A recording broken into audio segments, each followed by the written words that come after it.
अब हम स्टार्ट करेंगे 7th chapter matrix of a linear transformation, किसी लीनियर ट्रांसफॉर्मेशन की मैट्रिक्स के बारे में। ठीक है, we shall study matrix representation of a linear transformation.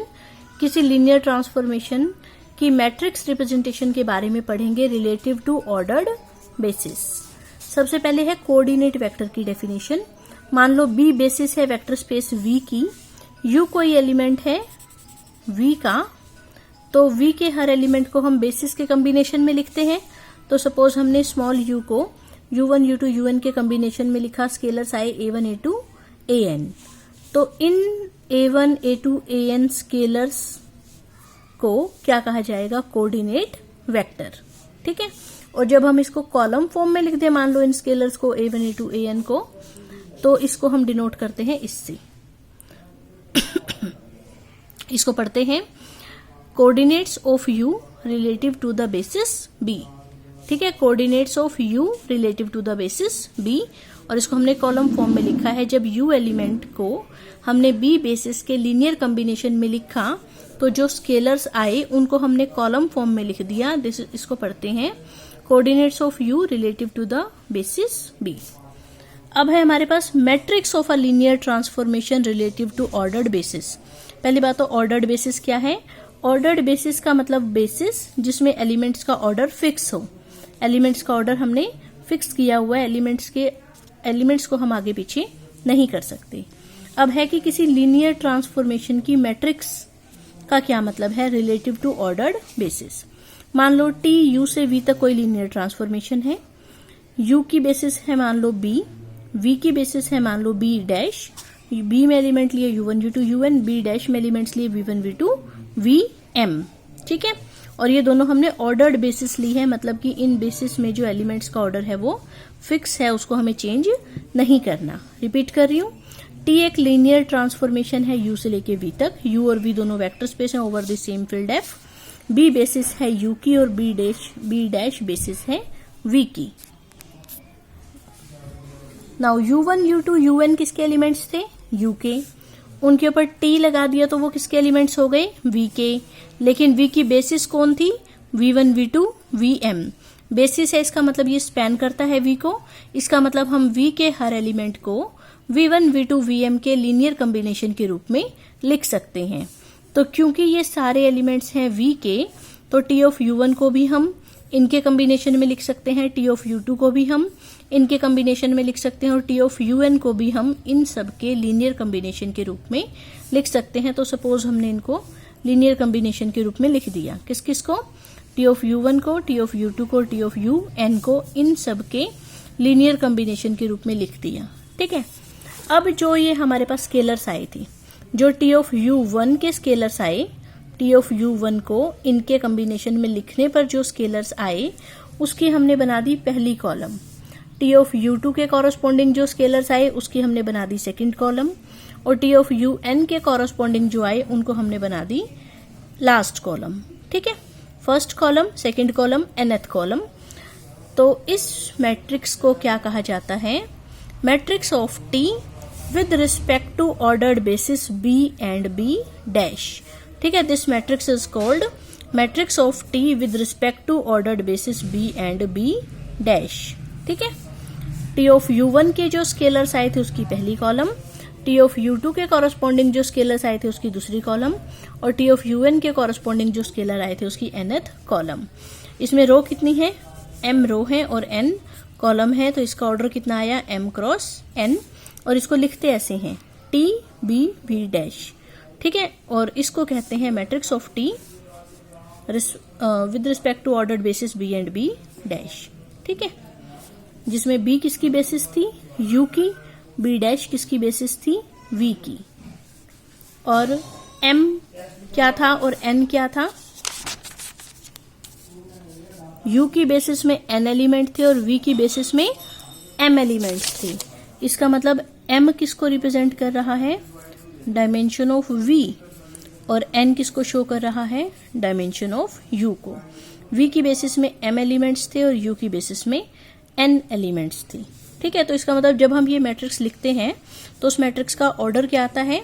Dimension of v cross dimension of u, जिसमें कि t फंक्शन कहां से कहां तक था, u से लेके v तक। अब जैसे कि हमारे पास एक एग्जांपल है, फाइंड द मैट्रिक्स, हमें मैट्रिक्स निकालनी है, मतलब कि t b b डैश निकालना है, और लीनियर ट्रांसफॉर्मेशन कहां से कहां तक और किस तरीके से डिफाइंड है, t r3 से लेके r4 तक डिफाइंड है। और किस तरीके से डिफाइंड है, t को हम लगाएंगे 3 ट्यूपल के ऊपर, आंसर आएगा 4 ट्यूपल। तो t को हमने लगाया 3 ट्यूपल x y z पे, आंसर आ रहा है x plus Y plus Z, 2x plus Z, 2y minus Z and 6y। और बेसिस कौन कौन सी कही है, स्टैंडर्ड बेसिस लेनी है, R3 की भी और R4 की भी। R3 की स्टैंडर्ड बेसिस क्या हुई, 1 0 0 0 1 0 एंड 0 0 1। और R4 की बेसिस 1 0 0 0 0 1 0 0 0 0 1 0 एंड 0 0 0 1। B किसकी बेसिस है, R क्यूब की, और B डैश किसकी बेसिस है, R4 की। ठीक है, अब आपको ध्यान होना चाहिए मैट्रिक्स निकालने का क्या तरीका होता था। सबसे पहले t को हम बेसिस के पहले एलिमेंट पर लगाते थे, जो आंसर आता था उसको b डैश के एलिमेंट्स के लीनियर कॉम्बिनेशन के रूप में लिखते थे। फिर हम t को बेसिस के दूसरे एलिमेंट पे लगाते थे, जो आंसर आता था उसको हम फिर से b डैश के एलिमेंट्स के लीनियर कॉम्बिनेशन के रूप में लिखते थे। और फिर t को हम तीसरे बेसिस एलिमेंट पर लगाएंगे, और जो आंसर आएगा उसको फिर से हम b डैश के लीनियर कॉम्बिनेशन के रूप में लिखेंगे। तो सबसे पहले हम देखते हैं कि t को इस पर लगाया तो कितना आंसर आया, इस पे लगाया तो कितना आया, और इस पे लगाया तो कितना आया। तो t को जब हमने 1 0 0 पे लगाया तो इतना आंसर आया, 0 1 0 पे लगाया तो इतना आंसर आया, 0 0 1 पे लगाया तो इतना आंसर आया। फिर हमें क्या करना है, इसको b डैश के कॉम्बिनेशन में लिख के स्केलर्स पता करने हैं, फिर इसको b डैश के लीनियर कॉम्बिनेशन के रूप में लिख के स्केलर पता करने हैं, और फिर इसके लिए। ठीक है, तो इनके हमने स्केलर्स पता कर लिए। इसके स्केलर्स आए 1 2 0 0, इसके स्केलर्स आए 1 0 2 6, और इसके स्केलर्स आए 1 1 -1 एंड 0। ये स्केलर्स हमने कैसे सीखे थे, ये हमने बेसिस वाले चैप्टर में सीख लिए थे कि एक एलिमेंट को जब हम कुछ एलिमेंट्स के लीनियर कॉम्बिनेशन के रूप में लिखते हैं तो स्केलर्स की वैल्यू कैसे निकालते हैं। अब मैट्रिक्स निकालने का क्या तरीका था, जो पहली लाइन के स्केलर्स आए हैं उसकी फर्स्ट कॉलम बनानी है, सेकेंड लाइन के स्केलर्स की सेकेंड कॉलम, और थर्ड लाइन के स्केलर्स की थर्ड कॉलम, वो हमारी मैट्रिक्स आ जाएगी। ठीक है, देखो इसमें ये आ गई first column, this is second column and this is third column, ये हमारी मैट्रिक्स आ गई। ऐसे ही बिल्कुल ये एक अगला क्वेश्चन है, यहाँ t फंक्शन है r स्क्वायर से r क्यूब तक, इस तरीके से डिफाइंड है, और हमें स्टैंडर्ड बेसिस ही कही है अब की बार भी, और निकालनी क्या है, मैट्रिक्स निकालनी है। बिल्कुल सेम तरीका है। इसकी बेसिस हुई 1 0 0 1, इसकी बेसिस हुई 1 0 0 0 1 0 0 0 1। फिर हम पहले t को इस पे लगाएंगे, ठीक है, ये आंसर आया। इसको हम इनके कॉम्बिनेशन में लिखेंगे तो ये स्केलर्स आ गए। फिर हम t को दूसरे एलिमेंट पे लगाएंगे, इतना आंसर आया। फिर हम इसको फिर से बेसिस के कॉम्बिनेशन में लिखेंगे तो ये स्केलर्स आ गए।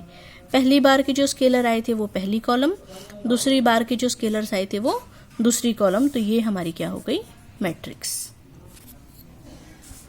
अब वाले एग्जाम्पल में क्या है, अब की बार मैट्रिक्स दे रखी है, दोनों बेसिस दे रखी है, और हमें क्या निकालना है, लीनियर ट्रांसफॉर्मेशन निकालना है कि किस तरीके से डिफाइंड है। ठीक है, ध्यान से देखना, हम क्या करते थे,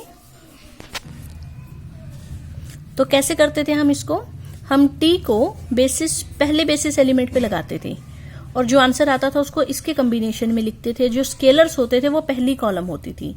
इसका मतलब जब हम t को 1 1 पे लगाएंगे तो आंसर क्या आएगा, this into this plus this into this plus this into this. t को जब हम पहले बेसिस एलिमेंट पे लगाते थे तो जब हम उसको इनके कॉम्बिनेशन में लिखते थे तो पहली कॉलम उसके स्केलर्स को रिप्रेजेंट करती थी। तो t को जब हमने 1 1 पे लगाया तो जो आंसर आएगा जब हम उनको इनके कॉम्बिनेशन में लिखेंगे तो ये तीनों स्केलर्स होंगे। इसका मतलब t of 1 1 is equal to 1 into this minus 2 into this and 0 into this. इसको सॉल्व करके इतना आंसर आ गया। फिर जब हम t को दूसरे बेसिस एलिमेंट 0 2 पे लगाएंगे तो जो आंसर आएगा जब हम उसको इनके कॉम्बिनेशन में लिखेंगे तो ये स्केलर्स होंगे, मतलब कि -1 into this plus 3 into this plus 1 into this. ठीक है, इसको सॉल्व किया, इतना आंसर आ गया। इसका मतलब हमें t की वैल्यू इसकी बेसिस के एलिमेंट्स पर पता लग गई।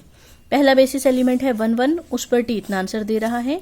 दूसरा एलिमेंट है ऑर्डर्ड पेयर 0 2, उस पर टी इतना आंसर दे रहा है। और ये हम पहले भी पढ़ चुके थे कि अगर हमें टी की वैल्यू बेसिस एलिमेंट्स पर पता हो तो हम किसी भी जनरल एलिमेंट पे निकाल सकते हैं। कैसे निकालते थे? सपोज एक्स वाई हमने आर स्क्वायर का कोई भी एलिमेंट लिया तो उसको हम इनके कॉम्बिनेशन में लिखेंगे। ठीक है, सपोज इसको लिखा a into 1 1 plus b into 0 2। इसको सॉल्व करके हम a और b की वैल्यूज निकाल लेते थे। ठीक है, तो a की वैल्यू आ गई इतनी, b की वैल्यू आ गई इतनी, वो यहाँ पुट कर दी और फिर दोनों साइड t अप्लाई कर दो। t क्योंकि लीनियर ट्रांसफॉर्मेशन है तो स्केलर्स जो हैं वो बाहर आ जाएंगे, x और ये y माइनस एक्स बाई 2, और t अप्लाई हो जाएगा वेक्टर्स पे। t अप्लाई हो जाएगा ऑर्डर्ड पेयर 1 1 पे और यहाँ t अप्लाई हो जाएगा ऑर्डर्ड पेयर 0 2 पे। इनकी वैल्यूज हम पहले निकाल चुके हैं। इसकी इतनी आई थी, इसकी इतनी आई थी, बस इसको सॉल्व किया, ये आंसर आ गया। इसका मतलब कि हमें क्या क्या निकालना आ गया। अगर मैट्रिक्स दी हो, बेसिस दी हो तो हम लीनियर ट्रांसफॉर्मेशन बता सकते हैं, और अगर लीनियर ट्रांसफॉर्मेशन दी हो और बेसिस दी हो तो हम मैट्रिक्स भी बता सकते हैं। बेसिस तो दोनों सिचुएशन में दी ही होगी। इट मीन्स अगर लीनियर ट्रांसफॉर्मेशन दी है तो हम मैट्रिक्स बता सकते हैं, और मैट्रिक्स दी हो तो हम लीनियर ट्रांसफॉर्मेशन बता सकते हैं।